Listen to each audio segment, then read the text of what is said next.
Guys, welcome back to the channel. Welcome back to another video. And it's looking like Liverpool are finally making some moves in the transfer market.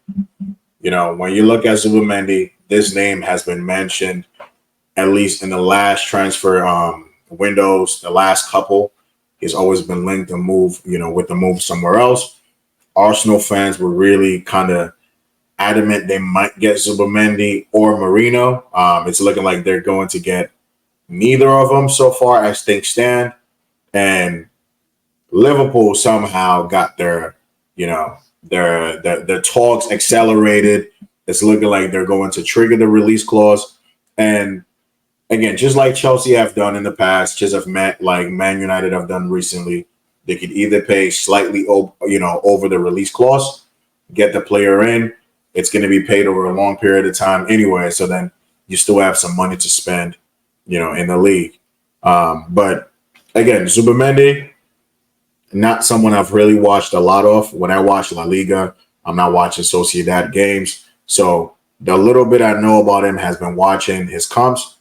And what I noticed was, for me, he is more of like kind of similar to me like McAllister, someone who dictates play and it's not really like an aggressive ball winner. But again, Liverpool don't need that because for the most part, how they play or how they might set up is they're going to be ball dominant anyway. So you don't need Zubimendi flying into tackles, having to win the ball back. You most likely will need him to just have great positioning, doesn't have to get to the floor as much, and just, keep the ball moving. So in that case, I think he's a perfect, fit for them. I looked at some of his stats compared to like a Declan Rice, Caicedo, and Rodri. And when you look at his tackling, shots blocked, interceptions, arrow duels, he's mostly like either 1.20, 1.45, so it's mostly once, and that's per 90. And again, I can't even put Rodri in this conversation, but just for conversation's sake, I wanted to look at some of the stats, and I think he would fit how Liverpool played. So it's a good move. Can't hate on it. I think that improves them, a lot. I still feel like the loss of Klopp is going to be a bigger factor than the signings that they've made. I think him leaving is probably bigger than any signings they'll make. Liverpool fans don't agree. I think so. But again, I still expect them to have a good season just because they still have a much, bigger core. Again, when I look at their team, player for player, I wouldn't necessarily rate some of these options, but as a team, they are a much better team. And at the end of the day, a team is probably going to win you more points. Not even probably. A team is going to win you more points than individuals. That's just the reality. So I don't expect them to, fall off too far. I think, again, Klopp leaving is going to be a big issue. But again, preseason, they've looked good. They've won mostly all of their games. They're adding some quality to that midfield. Personally, I would have thought they would have went in for a profile like a Lavia, a Declan Rice, a Caicedo, a Paulinho, but they've gone for more of a controller in Zubimendi, and I'm going to assume he's going to be the deepest of the midfielders. It's most likely going to be Zubimendi. It's going to be McAllister, and either of, Gravenberg, Curtis Jones, Elliott, Szoboszlai, or Endo. It could be any of these other options. I expect Liverpool to still be stronger because they still have Mohamed Salah, they have Van Dijk, they still have Trent. In as much as I don't rate him as a defender, I rate him as a player. And they have all these other, just pieces. Jota is still there. Nunez is always going to score you goals regardless of how many he's going to miss. So again, I still see them to do well. Hopefully we do better than they do, but again, gotta just realize that they definitely might be, or not even might, they are steps ahead of us, and we're trying to get to those points. But Zubimendi, I think, is a great piece of business for Liverpool. Um, and I don't see them, getting any weaker. Now, again, we got the here we go today from Fabrizio Ornstein about Samu Omorodion. Look, when you watch comps, typically comps are supposed to make you look better, and for some reason, his comps just make him look worse, and that's a personal take. Now, you can say that the team he played in last year, Alaves, probably didn't create a lot of chances for him. Allegedly, a lot of Atletico Madrid fans do not want to see him leave. And I think early in the window when we were trying to get him, his release clause was, or his fee was set to like 70 million euros. So again, selling Gallagher to Madrid, getting him, it just feels like a swap deal. One in, one out. You take this guy, we take this guy. Transfer fees are somewhat similar. I think Corners is maybe like 38 million pounds, and a Morodian is 34.5. Again, it just looks like a one in, one out. Don't know much about this guy. He doesn't look good in his comps, but guess what? He's here. I personally wouldn't have gone in for him again. I think Tony would have been a player that I would have wanted to get in. But you look at Tony now, not a lot of big teams are moving for him like they did last year. Why? I don't know. But if you look at how the structure and the types of players, Chelsea has been signing, it's guys who are younger with potential resale value and just more room to develop. Are they going to develop? We don't know. But that's the hope. That's looking like the plan. Again, last year all we had was Jackson because Broya couldn't cut it. And if you look at, in as much as I don't really rate Samu like that, I think if you just look at someone in the box to be a presence and potentially finish some of these chances that Jackson really missed, he might be someone that will get you more productivity in that way. Again, his first touch doesn't look good. He always looks like he's chasing his first touch. He looks clumsy. He looks like a mini Lukaku to just be exact. I personally compare him to a Warnier from Forest, but a less polished version. I have no idea how this transfer is going to go. I can only hope it goes well for the better. We're just going to have to see. But I just hope and pray that we still get Victor Oshimen through the door. That way, he just wouldn't be the only option. I think our left wing also needs a lot of work. Sterling, Mudryk cannot be the only options we're going to the season with. Because if we do, it's just going to be the same thing from last year. It's going to be frustrating to watch. There's going to be hits a few times. It's going to look like there's a little bit of a progression, and it's going to go down the drain again. So I really hope that's not the only two options we're going into the season with. Hopefully we add some quality on that side, or potentially move Jackson to the left, have, Oshimen and Samu as your two strikers. If you want to, loan out Gil, you do that. You want to keep him in the squad, you do that. At this point, it's just hopes and prayers right now. To talk about our defense, last night, look, Levi Colwell, Badiashile are two guys that, for the most part, I've kind of been defending, especially Levi, only because when you look at Levi, the season before he committed his future to Chelsea, when he played, was like the under-21 tournament, he was one of the best defenders in, again, that's a different, level. But the likes of Liverpool wanted him. Brighton still wanted to retain him. A few other teams definitely made some inquiries. He's young, but we can't keep using a young excuse for you every time, because there are young players who just get it. There are young players who just do what they need to do. My only thing that, at this point I'm kind of losing hope on is that Badiashile keep making the same mistakes over and over again. It's like carbon copy every time. Badiashile, yesterday, jogging back for the second goal, So was Levi Colwell. If that was Thiago Silva, he definitely probably would have read the situation. These two guys look like they're not reading anything. They're sleepwalking on that pitch. And it's really starting to get frustrating because I can't keep defending mediocrity. Like, in as much as I want to say, yo, you're young, you're going to get it.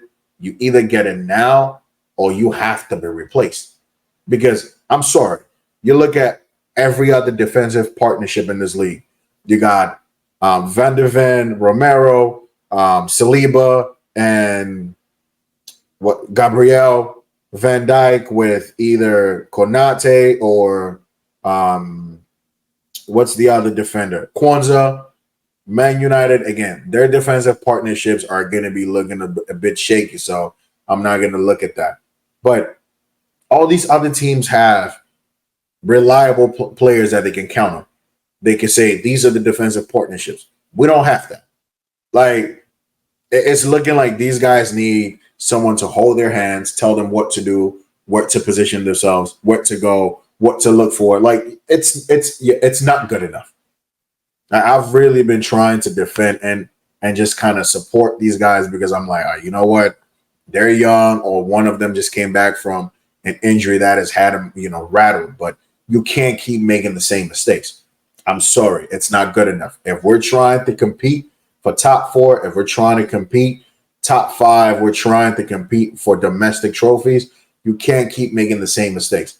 Against Real Madrid yesterday, it was the same situations every single time in most games. Defensive lapses, lack of concentration, jogging, no effort, no aggression. It's piling up. If these guys ain't going to cut it, move them on, get somebody else in. Move them on. I'm pretty sure you can still sell Levi Colwell. You might not be able to sell Badia Chile, Dasasi, and all these other guys, but you can get some money for Colwell. If it doesn't improve, move him on. Because we can't keep defending this. Like, the season starts in a few weeks. And again, I've been saying it's preseason, but every time it kind of looks like you keep making the same mistakes. So it's like, what are you learning then? And I don't want to be this harsh, but it's like, we need to see something different, something better, because you can't go into the season like this. All these other teams that finished ahead of us, they're most likely going to improve. And if they don't, we need to improve if we're trying to be where they're at. Forget about what they're doing and what they're not doing. If we're trying to catch up to Liverpool, Spurs, Aston Villa, we have to do better. Defending as a team. That right side, even though I know we have Palmer, and again, people have said Palmer will be played centrally. Leave Palmer on the wings. We already have enough players to play the central zones. You have your Nkunku's, Drewsbury Hall, Enzo's, Caicedo's. Leave Palmer on the right side. Leave him there. Let him drift inside. Let him combine. Let him create. Leave him on the right wing. Don't move Palmer centrally. We already have enough players who can play centrally. Leave him out there. But even that right-hand side, it's still looking like we might need some improvement. I can't believe after spending $1 billion, $1 billion, we're still here. And we're still looking at this squad saying these holes need to be fixed, those holes need to be fixed. Now I get it. When we signed these guys, no one could have prepared us for what happened right now. These guys could have came in, hit the ground running, and we wouldn't have been talking about the bill. But again, it's 3 seasons now. We want to be back in the Champions League.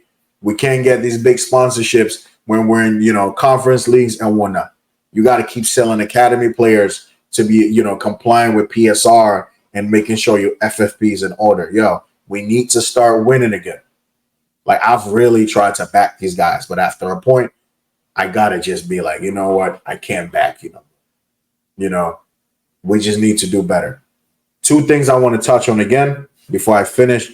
Gallagher's move is it's confirmed. He's going to Atletico Madrid. I've said in other videos, I wish the brother the best. I don't really wish anything bad on him. I just don't think he fits what we're trying to do. It's best to move him on than have him sitting on your bench, training with the reserves. It's disrespectful. At least every time he played, he tried to give his best, even though it might not have been good enough. But he did what he needed to do. He's moved on. The best to him. Others, even myself, I was hoping when this Alvarez news came out that he was looking to leave Man City.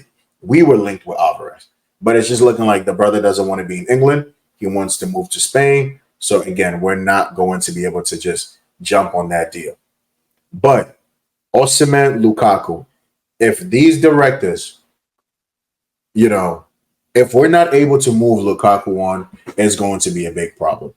Like, we have the perfect scenario. Antonio Conte wants Lukaku. We want Oshimen. Yo, do what you need to do to make this deal happen.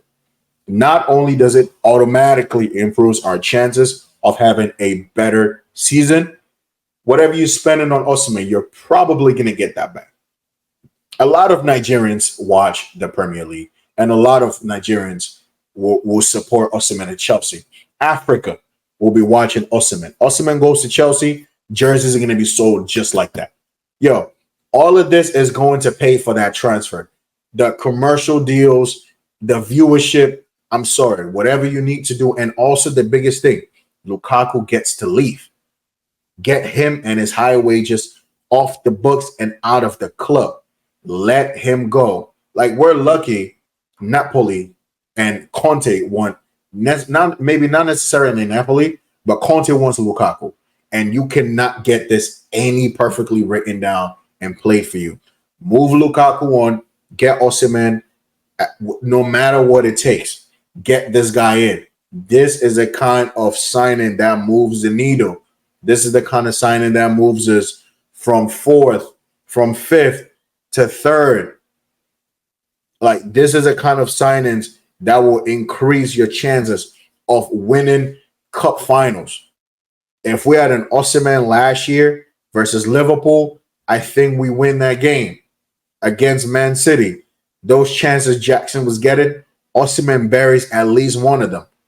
This is imperative. It's a big move. We need to make it. We need to sign Oshimen.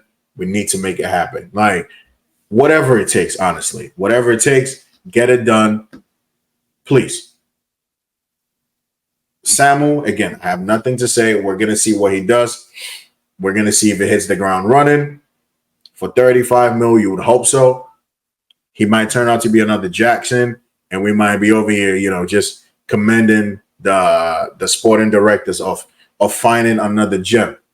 We have no idea how this is going to turn. We're going to support him while he's here. It doesn't mean we really agree with this. It just means, we got to back the guy.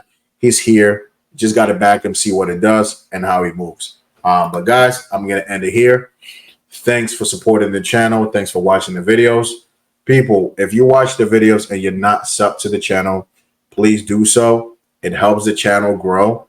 It helps the videos be, being pushed out to other people to see it. And it's also like a motivator when, you create content, people enjoy it, people like it, people sub to your channel, because then it kind of just makes you want to keep going. And again, as of last week, or maybe the last 2 weeks, we've moved from about like 44 subs to about 52.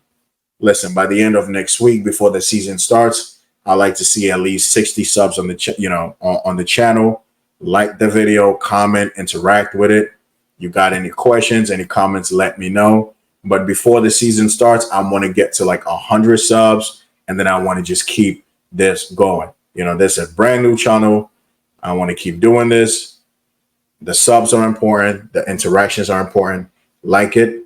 I will see you guys in the next video. Hopefully by then we have some major developments in the Oshimen deal, and I'll let you guys know. Later. Peace.